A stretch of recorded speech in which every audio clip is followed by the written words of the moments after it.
야옹이 작가의 본명은 김나영이다. 그녀는 네이버 웹툰 여신강림을 연재하고 있는 웹툰 작가이며 91년생이다. 어릴 때부터 그림 그리는 걸 좋아했고 만화가가 되는 게 꿈이었다고 한다. 애니메이션 관련 고등학교 중 경쟁률이 가장 높은 한국애니고를 실기수석으로 입학했으며 개원예술대에 진학해 애니메이션 학과를 졸업했다. 하지만 그녀는 만화만 그린 게 아니며 과거 피팅 모델을 했던 이력이 있다. 그녀는 여신강림의 1주년 기념 인터뷰를 하며 얼굴 공개와 동시에 이러한 사실을 말한 것인데, 사실 야옹이 작가는 이미 데뷔 전부터 인스타에서 아는 사람들은 다 아는 유명한 인플루언서였다. 단순하게 피팅 모델만 한 것은 아니며 직접 블로그 마켓을 운영하며 나름 잘 나갔다.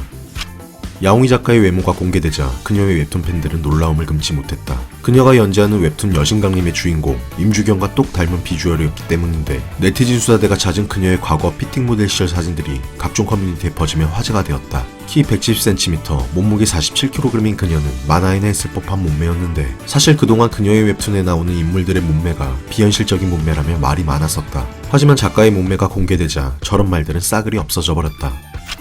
예쁘다면 거쳐가야 할 필수 관문, 성형 의혹, 야옹이 작가 또한 피해갈 수 없었다. 그저 이쁘다는 이유로 질투 섞인 악플들이 그녀를 고통 속에 몰아갔는데, 라디오스타에 출연하게 된 그녀는 이에 대해 직접 해명했다. 얼굴을 고치긴 했지만 전부는 아니며 10년 전 매몰로 한 쌍수와 귀족 수술 정도라고 밝혔다. 수술보다는 뿌띠 시술을 많이 받았으며 피팅 모델 활동 당시에는 필러나 보톡스, 현재는 피부나 리프팅 쪽으로 시술받는다고 한다. 성형으로 논란이 된 그녀의 과거 사진을 보면 오히려 지금과 큰 차이가 없을 정도인데, 쌩얼의 각도까지 엉망이었고 셀카가 아닌 후면 카메라로 촬영된 사진인데도 가루가 되도록 까내렸다. 반면 일반인이었으면 얼굴 다 틀어지고 이목구비 난장판 된다고 옹호하는 반응도 있었다. 여기서 그치지 않고 복부지방 흡입에 골반 성형설까지 말이 나왔는데, 야옹이 작가는 억울해하며 허리랑 배는 타고 나서 원래 살이 제일 안 찌고 빠질 때는 먼저 빠진다고 했다. 골반의 경우 예전 디스크 때문에 촬영했던 엑스레이 사진을 공개하며 논란을 잠재웠다.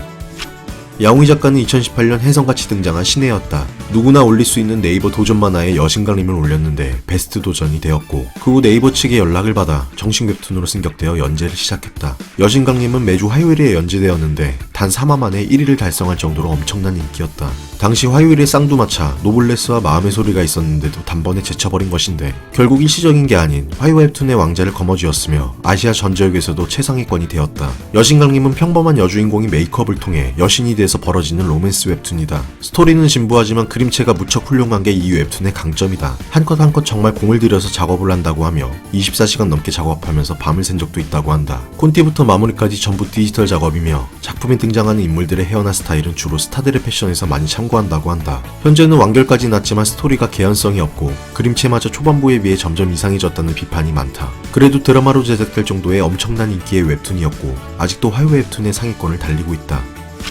여신강림은 전세계 누적 조회수 40억 뷰를 돌파했으며 9개 언어로 번역되어 100여 개의 국가에서 서비스되고 있다. 그만큼 그에 따른 수입은 상당한 걸로 알려져 있는데, 먼저 네이버 웹툰 연재작가 300명을 대상으로 과거 조사된 수익은 연평균 2억 2천만 원 정도라고 한다. 여기서 탑 20위 안에 들어가는 작가들은 연평균 약 18억 원 정도라 하며, 여신강림은 화요 웹툰 1위에다가 미리 보기 수입, PPL, 단행본 인쇄 수익, 저작권 수입 등 모두 합하면 50억 원에 달한다는 추정도 있다.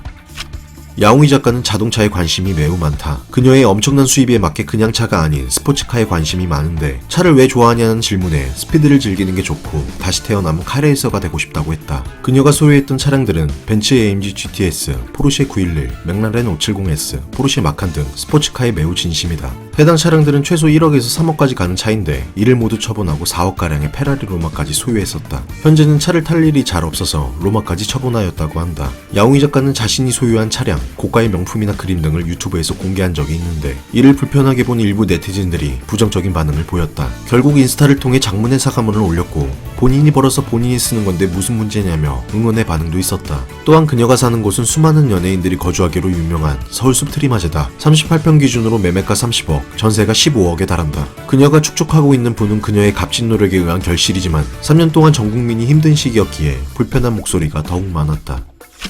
야옹이 작가는 유독 많은 구설수에 올랐고 악플도 많았다. 먼저 그녀의 외모를 시기한 성형 등의 악플과 과거도 모자라 주변까지 모욕당했는데, 참다 못한 야옹이 작가는 인스타에서 악플러로부터 받은 DM을 공개하기도 했다. 야옹이 작가가 화류계 출신이라는 내용이나 그녀의 남자친구와 아들에 대한 욕 등 심각한 수준의 내용이었다. 결국 야옹이 작가는 유명인 악플 대응을 전문으로 하는 법무법인에 의뢰했으며 해당 악플러는 20대 여성으로 밝혀졌고 벌금형을 선고받았다. 야옹이 작가는 2020년 10월 웹툰 프리드로우의 작가 전선욱과 열애설이 났다. 열애설이 나고 둘은 인스타에 같이 사진을 올리면서 쿨하게 열애를 인정했는데 둘은 이미 2019년 12월부터 교제를 시작했던 걸로 밝혀졌다. 먼저 호감을 품은 건 전선욱 작가였으며 야옹이 작가도 이를 어느 정도 알고 있었다고 한다. 하지만 당시 야옹이 작가는 이혼 후 혼자 아들을 키우고 있었기에 아들을 생각해서 밀어냈다고 하는데 네이버 웹툰 작가들의 연말 행사에서 전선욱 작가가 다른 여자 작가들과 대화하는 것이 신경 쓰였다고 하며 결국 야옹이 작가 자신도 전선욱 작가를 좋아한다는 걸 느끼고 먼저 고백해 본격적인 연애를 시작한 거라고 한다. 전선욱 작가의 프리드로우는 한때 토요 웹툰 부동의 1위를 지켰던 웹툰이다. 야옹이 작가는 2019년 이혼 사실을 직접 밝혔었다. 그리고 2년 뒤 2021년 초에는 초등생 아들이 있다고 싱글맘이라는 사실까지 밝혔는데 아들의 언어 발달이 늦어 재활센터를 다니고 있다고도 했다. 인스타에 가끔 아들의 사진을 올리기도 하는데 얼굴을 가리거나 뒷모습을 올리며 신상에 대해서는 비밀을 유지하고 있다. 야옹이 작가가 겪었던 악플들을 생각해보면 엄마로서 올바른 선택이라고 보여진다. 야옹이 작가는 꾸준하게 기부를 하고 있다. 아너 소사이어티라고 해서 1억 원 이상 기부를 한 개인 고액 기부자 모임이 있는데 이 모임의 가입 조건은 1억 이상 기부하거나 5년간 1억의 기부를 약정한 경우 가입이 가능하다. 야옹이 작가는 아너 소사이어티의 회원으로 가입되었으며 대한사회복지의 홍보대사로도 위촉되었는데 한부모 가정이나 미혼모 등 지속적인 기부를 꾸준히 해왔으며 버는 만큼 금액도 큼직했다. 비현실적인 몸매와 완벽한 미모를 가진 웹툰 작가 야옹이. 국내를 넘어 현재는 전 세계로 한국의 웹툰을 알리고 있다. 화려한 외모를 앞세운 게 아닌 실력과 노력만으로 정상에 올라갔기에 더 멋지다고 보여진다. 앞으로 여신강림을 뛰어넘는 작품으로 그녀를 만날 수 있기를 바라며 작가로서의 그녀의 삶을 응원한다.